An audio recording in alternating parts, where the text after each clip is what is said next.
죽는 데를 쓴 시가 알아준 바인데고 속이 선지 만지다 뱉었지 속이 선지 만지다 줬다 재승 채워. За бүгдээрээ сайн уу? Манай Dark MB podcast-ийн шинэ дугаар ороход бэлэн боллоо. За бид хоёрын хувьд 2 сар гарan сайхан амраад ажил төрөл амьдрал аялах гэр бүлийнхэнтэйгээ найз нөхдөдөө илүү цагийг өнгөрөөж иймэрхүү зүйлээс хол жоохон толгоогоо амраагаад ирч хүчээс илбээд эргээд хүрээд ирлээ.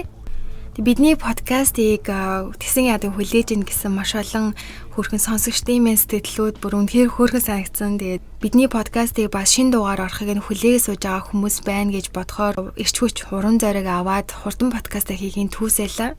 Тэгээд биднийг бас амарж явах үеэр маш гой урмын үхтэй хөрхөн мессежүүдийг илгээж исэн хөрхэн сонсогч нартай бүгдээнд маш баярлалаа. Бид өөр ч гэсэн та бүхнийгээ маш их сансан подкастаа саналаа. Тэгээд нэлээд удаан хийх болохоор бүр бараг подкастыг яаж хийхээж мартцсан төсөөрсөн байна. Одооноос тэгээд 7 хоногт нэг дугаараа яг оруулаад явахыг маш их хичээх болно. Уг нь ойр орхоо олон дугаар хий гэсэн боловч үнэхээр амжихааргүй байна. Бид өөрөө маш их ажилтай. Бүтэн ажилдаг болохоор ажиллаа тойроод оройд нэг бол амралтынхаа өдрүүдээр суудаг болохоор олон дугаар хийх ямар ч боломж авахгүй. Тэгээд ямар ч хэсэн 7 хоногт нэг дугаараа оруулаад явахыг хичээх болно. За тэгээд бид хоёр бас подолко гаргасан байгаа. Dark MB гэсэн логотой подолк маань. Удахгүй Instagram дээр мэдээллийг оруулна. Бас өнгөрсөн 7 хоногт манай интро дууны дуучаа хамтлаг болох Балмад гээд хамтлагтай нийлээд ивент зохион байгуулсан. Ивент дээр хүрэлцэн ирсэн бүх хүмүүстээ маш их баярлалаа. Тэгээд нэг оройг бас гоё амьд хөгжмөнтэй сайхан өнгөрөөсөн байх гэж найдаж байна.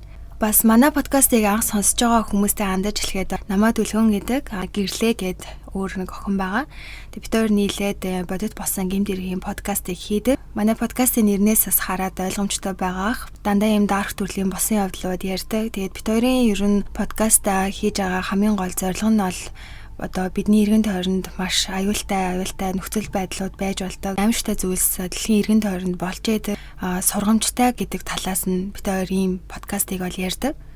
За тэгээд Дүлгөн миний би энэ удаагийнхаа шинэ дугаараар Австрали улсад 1997 онд New South Wales гэдэг мужид нь Bega гэдэг жижиг хот байдаг. Тэр хотод гарсан маш харамсалтай иргэн талаар ярихаар бэлтлээ. Bega гэдэг энэ хот бол ер нь маш сайхан байгальтай, тайван амьдралын хэм маягтай, хүүхдтэй гэр бүлүүд тийшээ одоо нүүжж амьдрахад их тохиромжтойд ордог, маш аюулгүй газарт тооцогддог.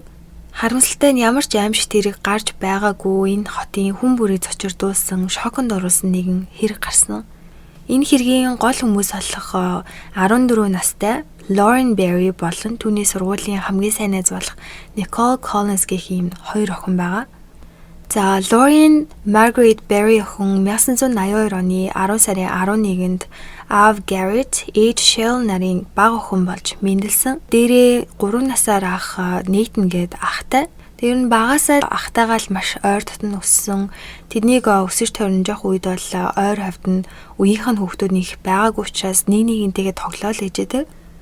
За энэ яг гол хэрэг гарах үеэр бол Lauren охин Bega 10 жилийн сургуулийн 9-р ангийн сурагч. Тэгээ түүний зан чанарын хувьд хүмүүс түүнийг маш ичимхий, гэтээ даруй, тайван, ээлдэг, айгүй хөөрхөн ааштай охин гэдэг. Тэг хідэн охтуудтай яг тухайн үед бол яг маш ойр дотн нийлдэг байсан. Тэг тэр дундаа түүний хамгийн сайн найз нь сургуулийнх нь 11-р ангийн сурагч, өөрөөс нь 2 насаар их Nicole Collins гэж охин. Nicole Emma Collins охин болохоор 1980 оны 11 сарын 14-нд Av Graham, Age Delmaгийн хүүхэд болж мэндэлсэн. Түүний хүмүүс ярихдаа маш нийтэж, нүүрэнгийн, хөгжилтэй, эрч хүчтэй, стресс нагаар унцсан үедээ бараг Николтой таарахад шууд л бараг юунд гүнэлж байгаагаа марттал тийм сэтгэл сэргээдэг гоё нэрхтэй охин гэдэг. Ингээд 1997 оны 10 сарын 3-нд тэд нэг төлөвлөгөө гаргасан нь найзуудаараа амралтын өдрүүдээр кампинг ууланд агаар салхинд гарч майхан байраад хэд хонохоор төлөвлөсөн. Labor Day гэж хөдөлмөрийн өдөр гэж яг бүх нийтээрээ нэгд өдөр амардаг тийм баярын өдөр болж исэн болохоор энэ 7 хоногийнх нь амралтын хагасан бүтээсэн болоод нэгд өдөр гээд 3 хоног нийт амрахаар болсон. Тэг үүнийгээ тохиолдуулаад дээрээс нь Lauren-ийн яг төрсөн өдөр нь удахгүй болох гэсэн болохоор ийхүү White Rock гэх ууланд салхинд гарч кампинг хийхээр болсон. За энэ White Rock их campsite байдаг энэ уул бол Бега хотоос хоолгүй 13 км газар байдаг. Дээрээс нь Никол охины ээж аав нь тэндээс 3 км газар амьдардаг болохоор маш ойр.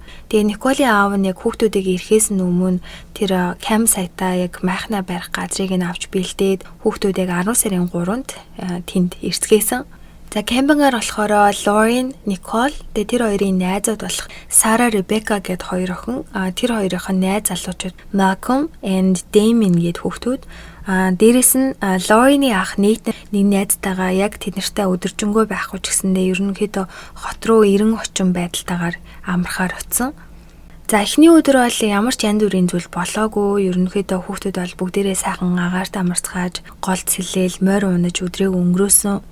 Ээж аауд нь бол ээжлээ тэднлөө залгаад юу хийж байгаа аюулгүй байгаа эсхийг нь байнгын асууж шалгаж исэн. Тэг хүүхдүүд ч гэсэн ер нь байнгын холбоотой. Дээрэс нь Николийн ээж аав нь маш ойрхон байдаг болохоор хэрвээ хүүхдүүдэд хэрэг гарах юм бол хоол идмээрээ эсвэл хувцас аваад юм усанд ормоор ах юм бол тэднийх рүү шууд очиод орчдөг. Тэгэл Николийн ээж аав нь бол хизээ тамаагүй хүрээд ирэхэд бэлэн. Тэгэл campsite руу байнгын ярьжсэн. Тийм болохоор тал талдаа сэтгэл амар хүүхдүүдийн ихүү кампингаар тайван явуулцгаасан. За тэнд байсан хүүхдүүд бол янз янзын тийм муу зуршилгүй. Гэхдээ яг өсвөр насны хүүхдүүд болохоор амарч байхдаа бол хэдэн шар айргийг ууцгаасан.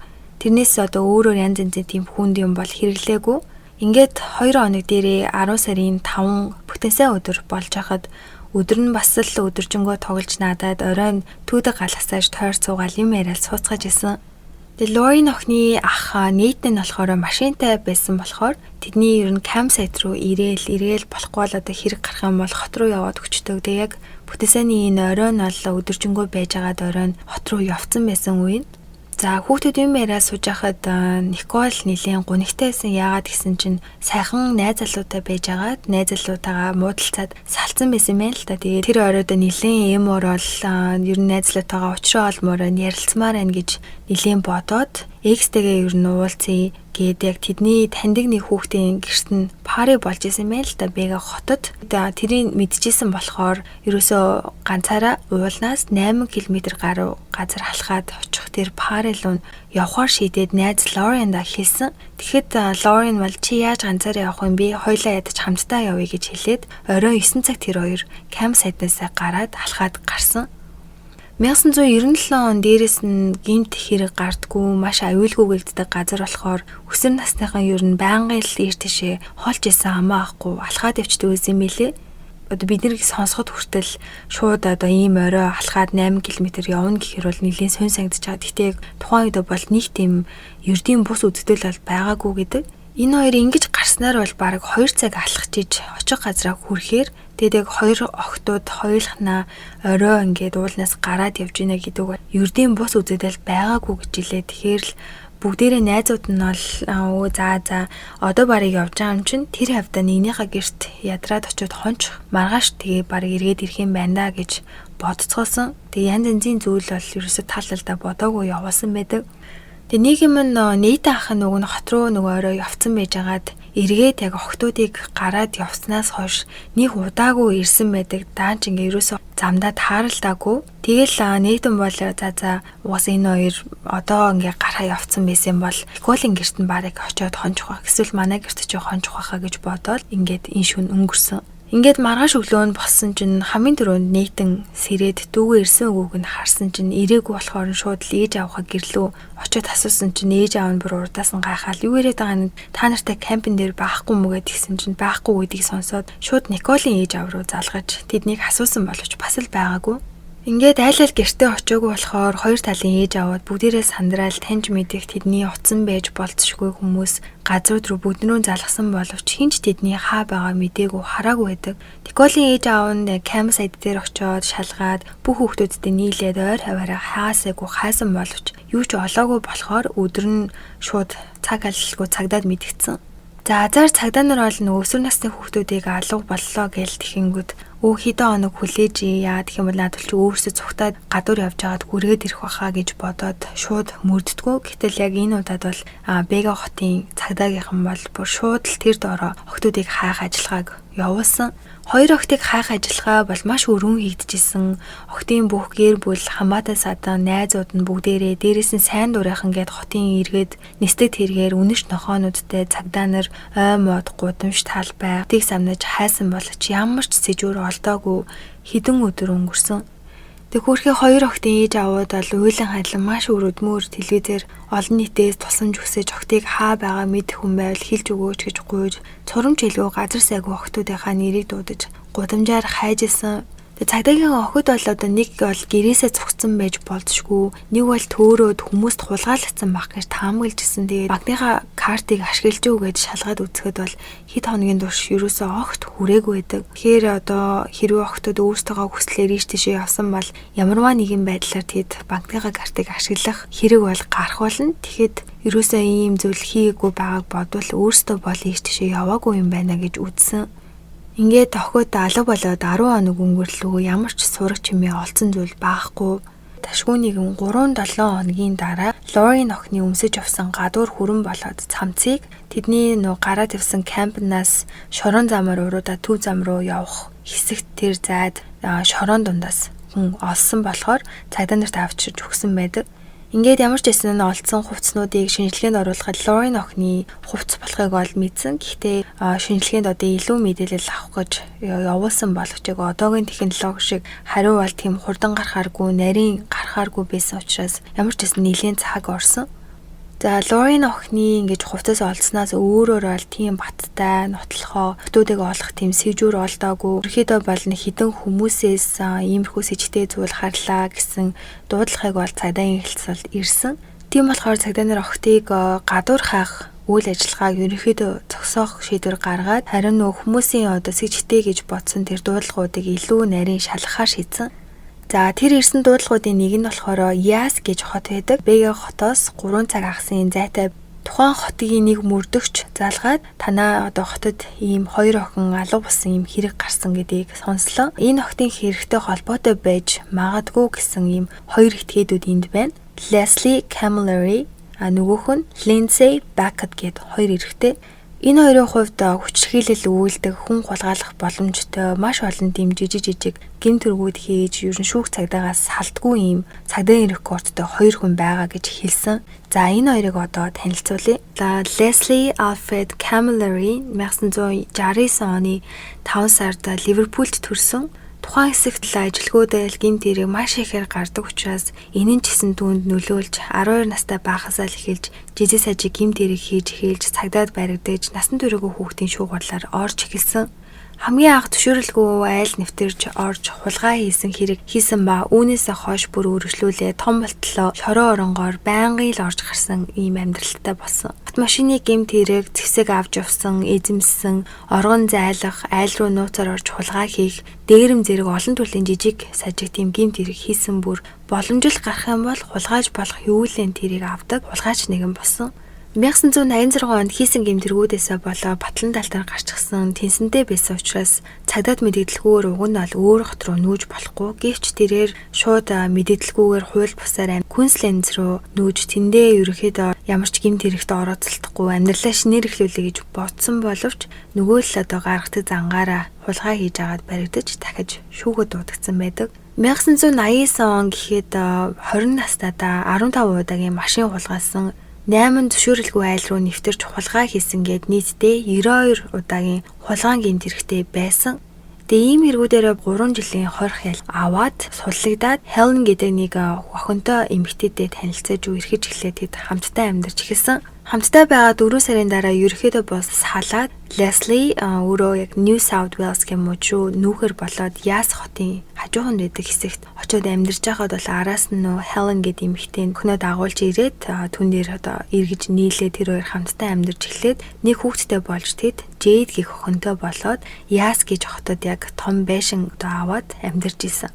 За энэхүү Яс гэх хотод Leslie Camilleri Lindsay Beckett гэх өөрөөсөө 5 насаар дүү нэг эрэгтэйтэй танилцаж тэд найзууд болцгоосон. За одоо Lindsay Beckett-ийг танилцуулъя. Тэрээр 1974 оны 3 дугаар сард Шинэ Зеландын хойд арлын Opotiki гэх хотод төрж өссөн. Түүний ээж 15 настайдаа нэг эрэгтэйд хүчндүүлснээр Beckett-ийг гидсэндээ тээж төрүүлсэн байдаг. Тэгээ ээж нь сүүлд аригчин нэлийн тэм хүчрхийлэгч иргэдэд суусан болохоор баанаас нь бол нэлийн тэм хүндрэлтэй асуудалтай өнгөрсөн. Тэгээ нэг өдөр бүр Линдсиг машиныхаа дэлгүүрийг олохгүй байх үед хойд эцэг нь гаранд нь хутгалж өөр нэг удаа гэр бүлийнх нь машиныг хүн хулгайлаад аваа явцсан чинь ууранда Бекетийг цахилгаан утсаар зодож ухаан алдалт нь хайр наргүй өгшүүлж зодож исэн гэдэг. Линний хүчрхийлэл дунд амьдардаг тэрээр 14 настайгаас л тамхитаж сүлдээ үс татдаг болсон. Тэгээд 16 настайдаа сургуулаа орхиод хойд аавынхаа зодуураас цогтөж Австрали улс руу ээжийнхээ хамаатан садад амьдрахаар нүүсэн байдаг.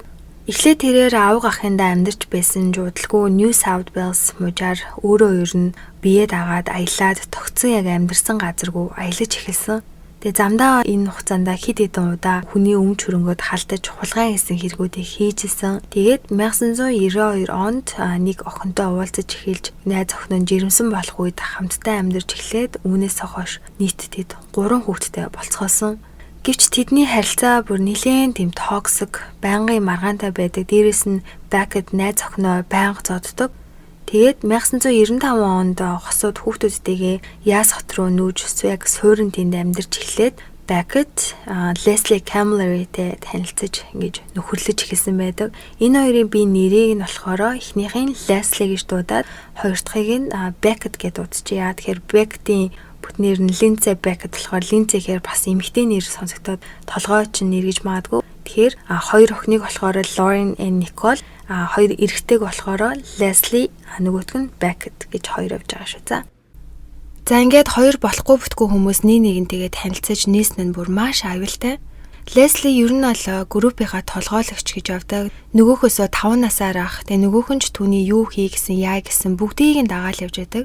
1995 онд Лесли 11 настай хүүхдэд бэлгийн хүчирхийлэл хийсэн. Тиймээс одоо насан туршаагүй хүүхдийг хүчирхийлсэн гэх 10 төрлийн бэлгийн гэмт хэрэгт түүнийг буруутгагдсан. Яг ямар ял авч яаж дууссан нарийн мэдээлэл байхгүй. Ер нь бол энэ хэргийг судалж байхад энэ хоёр маш олон удаагийн давтамжтайгаар жижиг сажиг гэмт хэрэгүүдийг үйлдэж байсан ч яаж тэгээ бүш хоронд удаан суухгүй сул жилүүдэд яваад исэн мэдэхгүй. Зарим хүмүүс ярихтаа тухайн үеийн шүүх цаадагийн систем маш сул, ийм хэрэгүүд ер нь өчнөө хийж байгаа хүмүүст маш их боломж олгодог. Тэнсэн өгөөл батлан далтаар маш амархан гаргадаг. Нэг бол хэдхэн сар хоригдоол гараад ирдэг. Эргээл дахиж нөгөө хэрэгүүдээ хийгээл хоригдоол гараад ирдэг нэг ийм сайклтай байсан гэж ярьдгийм билээ.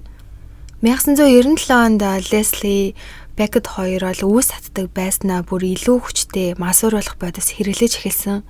Ингээд бүр аль хэдийн хоёр аюултай хоёр хүмүүс хоорондоо нийсэн дээрээс нь нэмээд ийм хүчтэй харт амиг хэрэглэдэг болсноор нийгэмд бол улам л аюултай болсон. Тэгээд энэ 1997 онд Лесли болохоор хулгайлагдсан эд зүйлс авч эзэмшиж байсан хэрэгээр дахиж шүүхэд дуудагдсан. Дээрээс нь бас жоох охиныг бараг 1 жил бэлгийн хүчирхийлэлд оруулсан гэж дүүргийн шүүхэд дуудагдсан боловч яг удалгүй энэ нэр нь хэрэгсгүй болж тэрээр батлан даалтаар гарсан байдаг. Харин Бекетийн хувьд согтуугаар машин жолоодж байгаа цагдаа зогсоолгоод баригдаж бас машин дотор нь харт амих олцсноор шийдгүүлж жолооныхоо эрхийг хасуулсан. Нэг ийм хоёр ингээл байнгын хэрэг төвөгт орооцолтол явж идэг. За одоо алга болсон Lauren болоод Nicole хоёрын алга боссонтой яагаад энэ хоёр эрэгтэй холбоотой болсон бэ гэхээр хоёр эрэгтэй машин хулгайлсан юм байна л та. Тэгээд охид алга болсноос 2-7 оны гаруугийн дараа 10 сарын 25-нд Яс хотын цагдаа нар Бекет болоод Лесли хоёрын хулгайлсан машиныг нэг газраас олсон. Олоод машин доторхыг нийцтэл Бега хотын газрын зургийг дотор нь бахыг олдог. Иймээс хоёр эрэгтэй хилцээр байцааж байсан ба тэр үеэр нь сонин дээр нийтлэгдсэн байсан хоёр охидын сургуу алга болсон мэдээг Лесли хараад одоо энэ нэрийг айгүй бол бит хоёр дээр тохон ахтай гэж юуч бодлого хэлсэн. Гэтэл яг тухайн өрөөнд байсан байцаагчид маш сэжигтэй санагдсан юм байна. Хулгайлсан байсан машин дотор нь Бега хотын газрын зураг. Тэгээ өөрөө яагаад энэ нэрийг зүгээр уншин гутаал өөрсдөө холбоо гэд ер нь энэ хоёр бол иймэрхүү зүйлтэй хоёр охидыг хулгайлаад янз бүрийн зүйл хийх магадлалтай юмыг мэдхүү Бега хотын мөрдөгчөд мэдээлэл өгье гэж хэлээд инхүү залгасан байдаг. За яг ингэж мэддэг үеэр нь бол Бега хотын нэг иргэн охидыг алга болсны маргааш өглөө нь байрлаж байсан кампсайтнаас нь холгүйхэн шорон замаас төв зам руу орох хэсгийн тэр урт том замаар машинаа бариа явж байхад нь замын хажууд нэг яв ягаан зурагт байгааг олж харсан. Тухайн үед харчаад ямар сони хин ингэж зурагт хайдаг байна. Дээрэс нь яагаад ийм ягаан өнгөтэй байгаа юм бол гэж бодоод өнгөрсөн. Тэгээ тэр өдрийнхөө орой тишээ тэр хэсгээр дахин гарахад тэр зурагт байхгүй болчихсон байсан. Надад зүгээр охид алга болсны өглөө ийм зүйл харсан болохоор тусалж магадгүй, сэжтэй зүйл байж магадгүй гэж бодоод ийхүү хэлцрүү залгасан гэж мэдэгддэг. За ямар ч байсан ийм мэдээлэл авсан. Тэгээд шууд Бега хотын мөрдөгч нь Яс хотод очиж нөгөө хоёр эрэгтэйгийн Бектээс төрүүлж мэдүүлэг авахар болсон. Бектийг байцааж эхлэхэд тэрээр ямар ч сандарсан шинжүүл байгаагүй. Ер нь охтын алга болох өдөр маргааш нь юу хийсэн бэ гэхэд ингэсэн тэгсэн гэж яриад хүл мөлөө санал дээр ингээд тавьчихсан. 50 байсан.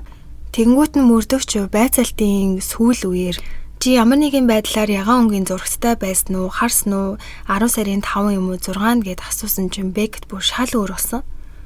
Зурагтын талаар сонсоод шууд өөрчлөгдөөл дууга хурааж дахиж асуултанд хариулахгүй гэж хэлсэн нь бол мэдээж сэжигтэй байсан болохоор Лесли болоод Бект хоёрыг бол нарийн шалгаж эхэлсэн. Тэр хоёрын хувьд байнгын харт амиг хэрэлдэг болохоор харт амиг хэрэлдэг хүмүүс ихээр байдаг очдог, худалдаж авдаг тэр хэсгээ байнга очтгоодог. Тэгэл юмаа хэрэлжээл машинаа байрал хідэн цагаарч хамаагүй гадуур тэнээл явж идэг. Ягаан зурагтны араас мөрдөж явж байгаад мөрдөгчд нэг мэдээлэгч мэдээлсэн нь тэр ягаан зурагтыг Лесли Бект хоёроос нэг хүн харт амиг аваад өрөндөө тэр зурагтыг тэдэнд өгсөн болохыг нь мэддэг. За ингээд тэр зурагтыг хайж эхлэхэд бол яг замын хажууд хөвтөж байхдаа нэг өөр хүн олоод тэр зурагтыг ламбарт нь тавиад явсан. Тэгэнгүүт нь тэр ламбартыг нь хайж болоод асуусан чинь тийм ямар ч байсан бидэнд нэг зурагт бол ирсэн. Тэгээ одоо бол өөр хүн тэрийг худалдаж аваад яваад өгсөн. Одоо бидэнд бол байхгүй гэж хэлдэг. Тэнгүүт нь тэр ямар өнгөтэй байсан бэ? Онцлог тийм зүйл байсан уу тэр зурагт нь гэд асуухад зүгээр нэг хар бор өнгөтэй байсан баха. Ер нь би нэг сайн санахгүй байна гэж хэлэхэд мөрдөгч бол ягаан өнгөтэй гэж хэлэхгүй байгааг бодвол тэр зурагт бараг биш байсан юм байна да гэд. Тэг мэдээж энэ хэргийн маш чухал сэжүүр болох нотлох баримт байж магадлалтай болохоор тухайн ажилчинд бол ягаан өнгийн зурагт байсан үгүй юу гэдгийг үнээр нь хэлж асуух боломж бол байгаагүй. За ингээд ямар ч гэсэн нэрийн хуудаа тэр ажилтнанд үлдээгээд явцгаасан. Тэгтэл 20 минутын дараа тухайн ажилтан эргэж залгаад үүнийрээ бодоодсэн чинь тэр зурагт ягаан өнгөтэй байсан юм байна гэж хэлснээр Лесли болоод Бект хоёр охтын алга болсон өдөр Бега хотод тэр дундаа охтын байрлаж исэн кампсайтын тэр аваар явж байсан ийхүү гэрчтэй нотлох баримтаагаар тодорхой болсон байна. Тэг мөрдөгчд бодохдоо хэрвээ хоёр эрэгтэй машиныхаа арын суудалд тэр том овор ихтэй зурагтыг тавьчихсан явж байсан бол хоёр охтыг машиндаа суулгахдаа мэдээж хойно нь бол хангалттай зай гаргахын тулд тэр зурагтыг хаяад хоёр охтыг суулгасан баха гэж үзсэн. За цагдаагийн хэлцэст бас нэгэн мэдээлэл ирсэн нь нэг эмэгтэй охтын алга болсны орой болох 10 сарын 5-ны орой замаар явж байхад нь уртлын машин нь зам хаасгээд зогссон байсан юм л да. Тэгээд хажуугаар нь шууд гараад явхад хэцүү байсан болохоор тэр машины хойно нь түр зогссон. Тэгээ урдаа байсан машиныг ажиглахад машин нэг хүн бариад жолооны ард нэг эрэгтэй суучихсан. Машины гадаа нэг эрэгтэй хоёр охинтой юм яриа зогсож исэн. Тэгээд тэр машин хойно нэг машин хүлээгээ зогсож исэн болохоор шууд замын хажууд руу гарангууд тэр эмэгтэй машинаа бариад явсан. Тэгээд ер нь хоёр охид алга болсон сургуу байгаа гэсэн мэдээг хараад бодох нэ яг тэр машины гадаа нэг эрэгтэйтэй юм яриа зогсчихсан хоёр эмэгтэй бол яг тэр энэ алга болсон хоёр жоох охидтой адилхан гадаад байдал нас нь ер нь бол төстэй юм шиг байна гэж хэлснээр ийхүү хэлцрүү мэдгдсэн байдаг. Инхээр бас л сэжигтэй хоёр эрэгтэй хүн гарч ирж байгаа шүү дээ. Тэгэхээр яаж ч утсан Лесли Бект хоёр бол энэ хэргийн хамгийн хоёр гол сэжигтнүүд болсон. Эхлээд Бектээс мэдүүлэг авсан шүү дээ. Тэгээ мэдүүлгээ Леслигээс биш дахин Бектийг байцаагаар шийдсэн. Яагаад тэгэхээр ер нь бол Лесли чинь нөгөөхийнхөө айгүйх удирддаг. Бектийн хувьд бол айгүй багтай. Ер нь бол хэрэгээ хүлээх арай илүү боломжтой гэж үзсэн болохоор түүнээс дахин байцаалт авсан. Байцаалт эхлээ шууд урд нь ширээн дээр хоёр охтын том зургийг дэлгээ тавьсан чинь Бект бол бүр шууд царай сонирн болоод зургнуудыг шууд доош нь харуулаад тавьсан. Тэгэнгүүт нь түүнд бид чамайг энэ хоёр охтыг харж байсныг чи мэдчихээн. Чи тэдэнд юу хийсэн бэ? Бас охтын алга болсон хэсэгт ягаан зурагт хайсныг ч мэдчихээн. Чи ер нь үннээ хэлээгээд байцаалтыг нэлээд шахамдуулж үргэлжилж байгаад хэсэг жоохон завсарлаад Бект өрөөнөөс гарчаад удалгүй өөрөө шууд орж ирэнгүүтээ би та нарт охтын хаа байгааг хэлж өгье. Би тэр хоёрыг алсан гэж үннээ хэлдэг. Байцаагч шууд л газрын зураг гаргаж ирээд хаа байгааг нь хэлж үг гэхэд Бект Бега хотоос хуруугаа зааж эхлээд тэрнээс 200 км-ийн зайд байдаг Fiddler's Green Creek гэсэн ой модыг заасан ба шууд л Бектийг дагуулаад тийшээ хөдөлсөн. За тэнд очиод Бекет тэднийг ойн гүн рүү дагуулж авсан ба голын ойролцоо аваачхад мөрдөгчдөд бол бүр шууд л хүний ялзарсан муудж байгаа цогцны үнэр хүчтэй үнэртэж эхэлсэн. Тэгээ Бекет Лорийн охиныг заахад бол охин голын иргэн хавцаа нэг том мод унтсны хажууханд доошоо харсан байдалтайгаар харин Никол охин Лоринаас 10 метрийн зайд нэг модны хажууд өгсөн байдалтайгаар инхүү олцдог. Ингээд хөөрхөн охтыг алга босноос нь 5-7 хоногийн дараа олж Бекетийг эргээд хэлцээр аваачиж яг юу босон талаар нарийн асуухад хэрэг гарсан 10 сарын 5-ны орой Лесли бит хоёр харт амиг ихээр хэрэглээд дээрээс нь арх угаад хаашаа чамаагүй машинаа байраад явчихсан. Тэгээ явж байхад уулын замын ойролцоо хоёр охин замын нөгөө талд алхаж байгааг би хараад Леслид хэлээд бид машинаа эргүүлээд тэдэн дээр утсан. Тэгээ хаашаа явж байгаа юм бэ? Бид хоёр далайн эргийн пари руу явж байна. Хамт явах уу? Суучаач гэсэн чинь тэд өөрсдөө зөвшөөрөө суусан. Энэ тал дээр охтын гэр бүл найз тогтнол тэр хоёр бол гим зэмгүй жоохон охтууд штэ юу гэж танихгүй залуучуудын машинд хүслээрээ ийм орой хойлох нь алхаж явж суухавдээ дээрээс нь тэд шал өөр тийшээ явж исэн мэжж юу гээл энэ хоёрыг дагаал далайн эргийн пари руу явъя гэж явах уу? Бадгүй тэд маш өөр одоо худлаа хэлээд ч юм уу сүрдүүлээд ч хамаагүй суулгасан баха гэдэм билээ. Тэгээ одоо яг үнэн болох нь одоо юу ч мэдэхгүй. За тэгээ Бекет өргөжлүүлээд тэр үедээ тэдэнд зай гарах гэж тэр яг зургтыг хайсан. Тэгээ охид машинд нь суугаад ямар ч ерөн гарах гарц байгаагүй яа. Тэгэхээр Лесли Бекет хоёрын унаж явсан машин болохоор Ford нэлээд дээр үеийн хуучирч муудсан хойдлын суудлынхаа хаалганы бариулнууд байхгүй. Дээрээс нь цонхон онгоох тийм бас бариулн хүртэл байхгүй учраас хоёр охид машинд нь суугаагүй юу ер нь бол эргээд өөрсдөө гарах ямар ч боломж байгаагүй. Ингээд далайн эргийн пари руу тэд хөдлөөд явж байхад замдаа хоёр охид эргээд одоо camp site руугаа найзууд дээр очимоор байна гэхэд тэд нэр эргээд машинаа хөдлөө тэр зөв рүү явсан. Энэ үеэр уулын нөгөө шорон тийм зам дээр машиныхаа доотлыг хүчтэй зогхоход Лесли бүр маш их гинт уурлаад шууд л утга гаргаж ирээд Бекетэд бас чи утгаа гарга гэж эргээд охтыг сүрдүүлж замаас жоохон гараад охтыг хүчирхийлсэн. Мөрдөгчөд хэлэхдээ Лорийн охины цамц болоод хөрмөн өмнө нь олцсон. За яг энэ үеэр хамгийн анх тэдэнд хүчирхийлүүлэхдээ Лорийн охин магадгүй өөрөө уул мөр үлдээх гээд хувцас хайсан байх. Нэг бол зөвөр хүчирхийлэгч нь тэнд хайсан ч байх магадлалтай гэдэг юм лээ. Тэгээ энэ талаар нь Бекетээс асуухад бол тэрээр би энийг бол ерөөсөө санахгүй байна, сайн мэдэхгүй байна гэж хариулсан. Ингэж тэр оройд охины удаа охтыг хүчирхийлчээд үүнээс хойш 200 км-ийн газар хүрэх гэж 9-12 цаг гаруй охтыг замдаа явж байхдаа амрах зогсоол болгоноор хүний араанаас зайдуу хэсэг рүү очиж зогсож охтын хоолонд нь хутаг тулгаж олон удаа хүчирхийлсэн. Ер нь бол хоёр эрэгтэй машинаа барьж яваал харт амхаа ирлээл арх уугаал зогсож охтыг хүчирхийлжэл эргээл замдаа гарсан ийм байдалтайгаар за тэдний хэрэгэлдэг харт амх бол ер нь бол хэрэгэлсэн үед бараг 3-4 хоногор унтдаггүй. Унтлаа гэхэд 2 цаг дууг хийгээд ингээ босоод ирдэг. Тиймээс ингээд унтахгүй шүнжэнгөө охтыг хүчирхийлсэн байдалтайгаар машинаа бариад явцгаажсан. За яг энэ Бекетийн хийснээр бол энэ зогсоол болгон дээр нь очиж мөрдөгч шалгалт хийхэд бол ямар нэгэн байдлаар уул мөр бол үлдсэн мэлээ. Ингээд зогсоол болгоноор очиж охтыг хүчирхийлүүлсэн гэдгийг нь олж тогтоосон. Ингээд шүнжэнгөө явсаар хүрэх газараа Fiddler's Green Creek-т бараг өглөөний 8 цагийн үед очоод энэ хоорондоо бол хоёр охтыг яах вэ гэдгийг хоёр эрэгтэй хоорондоо ярилцсан. Ер нь бол Лесли гүүр хайгаад исэн хоёр охтыг гүүрнээс хаях гээд тэгээ хүрхий хоёр охид замдаа хоёр эрэгтэйгээс бит хоёрыг алах уу амьд үлдээгээч гээл гуйхад бит хоёр алахгүй хоёрыг зүгээр нэг газар хүлж орхичоод хин нэгэн та хэдийг аврах баха бит хоёр бол цугтнаа гэсэн тийм хариултаг бол өгж явж исэн.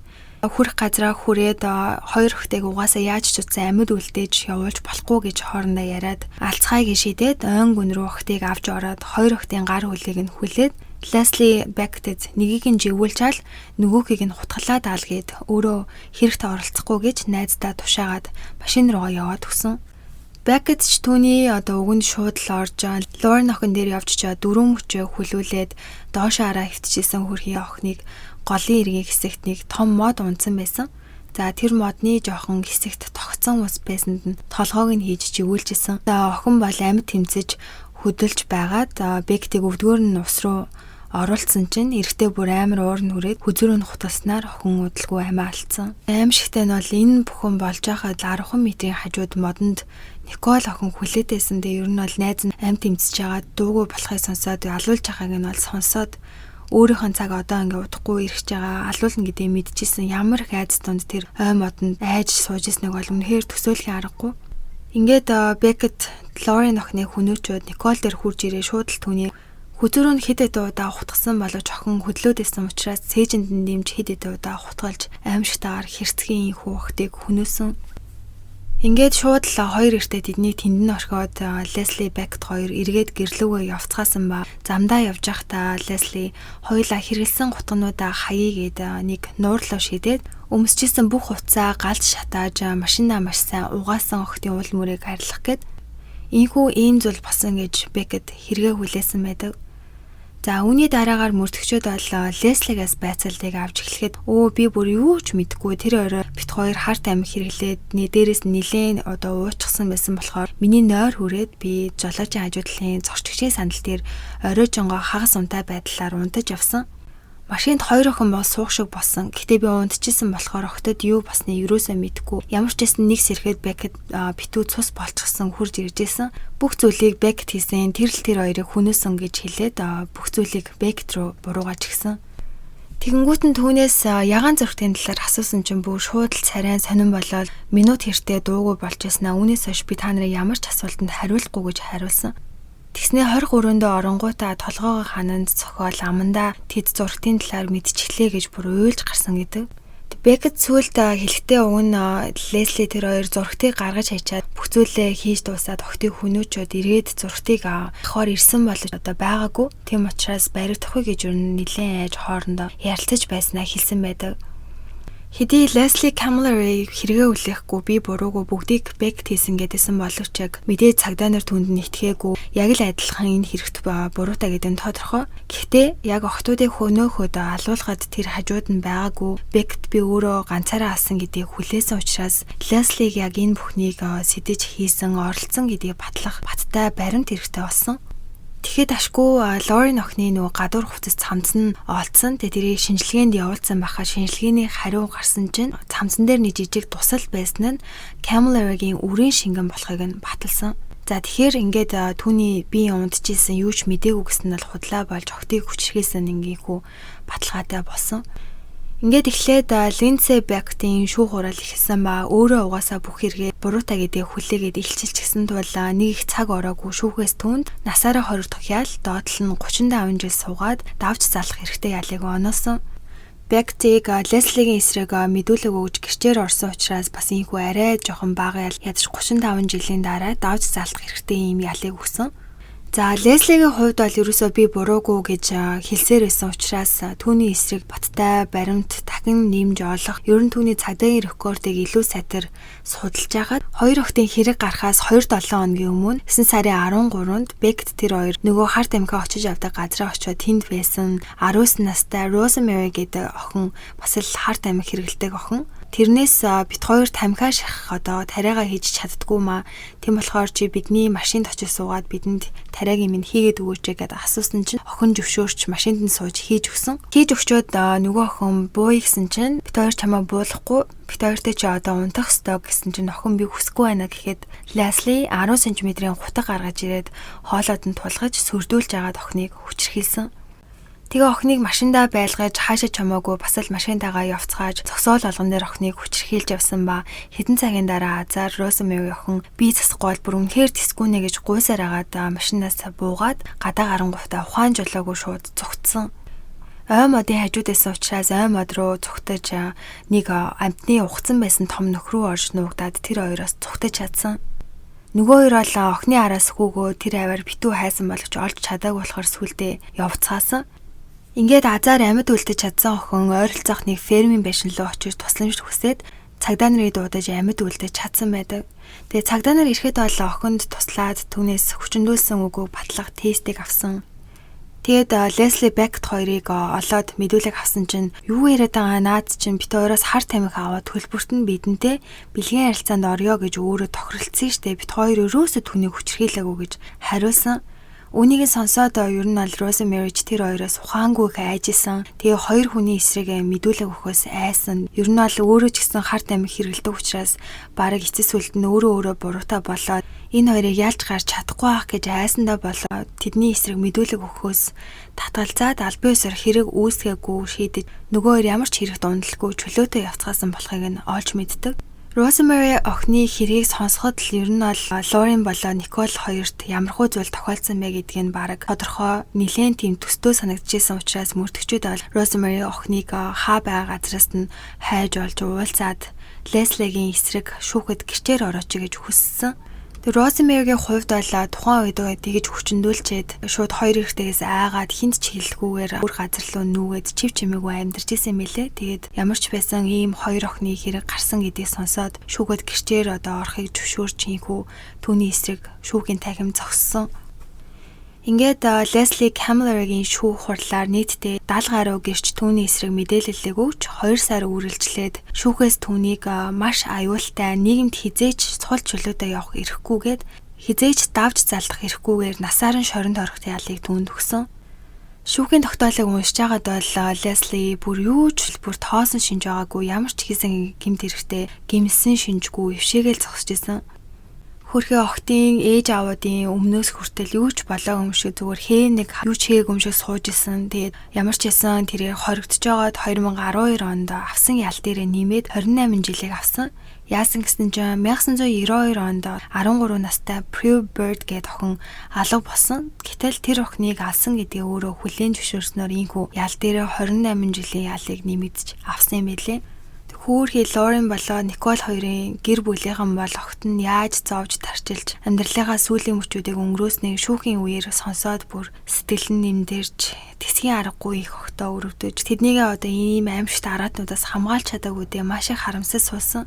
Хоёр охтын аавууд бол хоёр хэрэгтнийг бүр алчмаар байсан ч гэсэндээ тэдэн шиг ийм араатан шиг бусдад ийм зүйл хийхгүйгүйж дотроо бодон их зовж тарчилсан хоёр охтоо бодохоор л зүрхэн нэмтэрч сууж исэн гэж бүр үнэхээр хэцүү ярьслахаа өгчээсэн.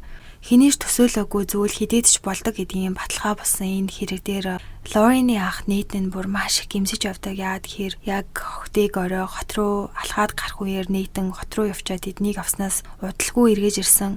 Ах нь хэлэхдээ хэрвээ би хэдхэн минутын өмнө хүрээд ирсэн байсан бол тэдэнтэй замдаа таарах байсан. Эсвэл тэдний явхаас өмнө хурж ирээд тэднийг явмаар байгаа газар руу би хүргээд өгөх байсан. Нэг бол би хурж ирээд тэднийг алхаад явсан гэдгийг сонсоод араас нь яаж иж байгаад яваад олоод газарт хүргэж өгч болох байсан. Гэтэл би тэгээгүй. Би үнэхээр ийм зүйл болно гэж төсөөлөөгүй. Өдөр болгон харамсаж явдгаа ярьж исэн. Баримтат киног үзэж байгаад ахынхаа ярьслахыг үзээл харцнаас нь ямар их харамсаж ууг гашуу давтаж сэтгэл нь урагдаж явдгийг бол мэдэрмээр тийм их гуниг мэдрэгцэн. Бас кампин дээр хоёр охттой хамт явж исэн найзууд нь яах гэж тэднийг орой явуулваа, яаж иж байгаа л үлдээх, эсвэл Нейтэн ахыг нь явахаас өмнө тэднийг хатаага явуучих гэж хэлээгүү дээ, тусалж чадаагүй дээ, бүр маш их харамсаж явдгаа хэлжсэн. Энэ хэрэг дээр ажилласан мөрдөгч хэлэхдээ хэрвээ охид 30 секундын дараа эсвэл хэдхэн минутын дараа камп сайтнаас гараад явсан бол магадгүй тэр хоёр чөтгөрийн хүмүүс машинтайгаа зүгээр өнгөрөөд явчих байсан бах. Магадгүй тэд хизээж хоорондоо тарахгүй хоёр охид одоо амьд сэрүүн зүв зүгээр сайхан амьдраад явж байх байсан бах. Ирээдүйд ер нь юу болохыг бид хизээж таамаглашгүй гэж хэлжсэн. Бас кампин дээр хамт байсан найз эмэгтэй нь хэлэхдээ ер нь хүмүүс ийм хэрэг гарахад үргэлж хохирогчтой буруутгадаг, яах гэж ганцаараа шөнө орой явдیں۔ Яах гэж пи уудیں۔ Яах гэж биеэ ил гаргасан хувцс өмсдیں۔ Яах гэж танихгүй хүний машин суудیں гээл. Хин ч ийм зүйлүүдийг хийлээгээд өөхөх ёсгүй, хүчндүүлэх ёсгүй, ганцаараа явлаа гэд алхлаа гэд. Яагаад ер нь бид гинт хэрэгтнүүдийг чи хүн хүчндмээр авал өөрөөгөө байр зогсоох хэрэгтэй. Чи хүн алж болохгүй, чи ганцаараа явж байгаа хүний хулгайлж болохгүй, гимтээж болохгүй гэж хэлдэггүй ирнэ. Хохирогч эсвэл түүний ар гэрийнхнийг нь найз нөхдийг нь буруутгадаг. Та нар яагаад явуулсан сэргийлээгүй юм бэ гэж хэлжсэн. Тэгээ ер нь бол би ч гэсэн яг энтэй санаа нийлж байна. Юу болохыг яаж таах вэ? Дээрээс нь тухайн үед бол маш аюулгүй тайван байдаг газар өсвөр насныхаа уусаа бүгдээрээ л ийш тийшээ хол ганцаараач бай, найзтайгаач бай алхаал явждаг байсан болохоор гайгүй яваад хүрээд ирэх байх л гэж бодсон байх л та. Үнэхээр харамсалтай. Rosemary охин бас хэрвээ хүчндүүлээд хоёр хэрэгтний эсрэг мэдүүлэг өгж албан ёсоор стейтментээ яаж хэрэг үүсгэсэн бол ядаж хоёр одоо хэрэгтэн саадуулагдаж магадгүй ял аваад ийм харамсалтайгаар 2-7 хоног гаруугийн дараа ингэж хоёр охид алуулахгүй өдийд амьд ээж байхаас баха гэж мөрдөгч нэмж хэлжсэн. Даанч бас Розмэ охин бол өөрөө мэдгдсэн. Би бүр үнэхээр айсан, дээрэс нь би адилхан харт амиг хэрэгэлсэн, айсан хэрэг үүсэх юм бол баг эргээд одоо буруутай болоод тэр хоёр зүгээр өнгөрөөд эргээд тэр Розмэ охиныг алах гэж тэд дайрах магадaltaй гэж үзээд шууд чив чимээгүй яваад өгсөн. Тэгээ энэ хэрэг бүр үнэхээр харамсалтай өрөдмөр ингээд хэдхэн минут л хоорондоо зөрөөд явцсан бол хувь тавилан шал өөр байх байсан санагдсан. Тэгээ ёстой л буруу газараа буруу цагтаа явж таарсан гэдэг үг ер нь санаанд орж байна. Тэгээ эндээс харахад бол хичнээн аюулгүй газар хэрэг гарч байгаагүй газар ч гэсэндээ хизээд ийм сэрэмжтэй байх ёстойг харуулсан санагдсан. Би яг энэ гэмт хэрэг гарахад бол Бега хот байтугай Австрали улс тэр чигтээ зочирдчихсэн хүмүүс. Хөөрхий хоёр охтын одоо амьдралын тэр сүүлийн шүн ямар их айцтай, ямар их айж бүр өглөө ирээд яахаа мэдгүй тусламж хүсээд ээж аваагаа бодоо суужсэн гэдгийг бодохоор бүр үнэхээр шууд зүрх хэмтэрч илээ. Тэгээд яг энэ хэрэг босны дараа зөндөө хүмүүс охтыг буруутгаал, нэг бол ахыг, нэг бол хамтдаа байсан найзуудыг, нэг бол ээж аваадыг нь баг яах гэж тэгж хүүхдүүдээ ууланд амралтаар явуулсан гэж хүртэл янз янзаар буруутгаж исэн. Тэгэхээр одоо бид өнөөдөр ер нь хизээд юу болохыг үнэхээр мэдэхгүй учраас аль хэдийн болоод өнгөрчихсөн байгаа ийм аимшигтай зүйл дээр өчөө дар гэрийнхнийг нь буруутгаад явах уу? Одоо энэ дээр бол бүр 100% эргэтнүүдийн буруу учраас тэднийг буруутгах хэрэгтэй. Хаач хизээч байсан хамаагүй сэрэмжтэй байх хэрэгтэйг ийм сануулсан. Ер нь бол одоо бид үнэхээр одоо аимшигтай нийгэмд амьдарч байгаа. Яа тэгэхээр зүгээр шөнийн цагаар байтугай, уулын зан дээр байтугай, өөрийнхөө урд өдрийн цагаар өглөөгөр хүртэл ийм аимшигтай зүйл болох боломжтой болсон ийм үе. Бидний хажуугаар дотроо ямар аимшигтай зүйл бодож яваа араатнууд алхаж байгааг мэдэхгүй учраас үргэлжийн сэрэмжтэй байж найз нөхөд хайртай хүмүүсээ таньдаг хайртай хүмүүс ч гэлтгүү бас гудамжаар гадуур одоо шүн орой явж хахад ганцаараа явж байгаа ирж бай эрэгтэй хүнж бай араас нь хүн даагч байд юм уу ямарваа нэгэн тийм зүйл харах юм бол тусалж байгаараа битгий дуу өнгөрөөрэй гэж зөвлөе. Мэдээж манай подкастын хамгийн гол зүйл бол энэ болсон аимшигтай зүйлүүдийг зүгээр одоо энгийн сонсохоосоо илүү юуг ойлгож авах хэрэгтэй вэ? Яавал одоо ийм зүйлээс сэргийлэх вэ гэд бит хоёр ч ярьдаг. Та бүхэн ч гэсэн сэрэмжтэй, сургамжтай талаас нь одоо тэр өнцгөөс нь сонсдог байх гэж найдаж байна. Бидний подкастыг үргэлж хүлээж сонсож бидэнтэй хамт байдаг бүх сонсогчдоо маш их баярлалаа. За тэгээд дараа 7 өнөөхөө дугаараар бүгдээрээ эргээд уулзцгаая. Түр баяртай.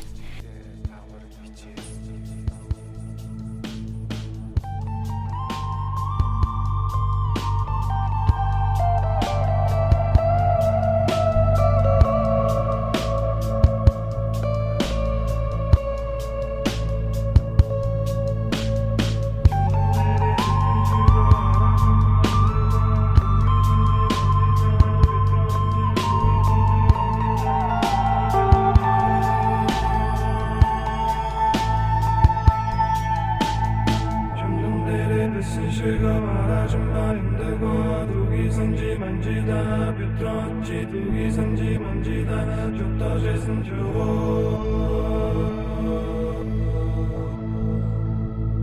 좀넌들의 뜻은 시가 말하지 마인되고 두기 선지 만지다 빗들었지 두기 선지 만지다 줬다 재선 주고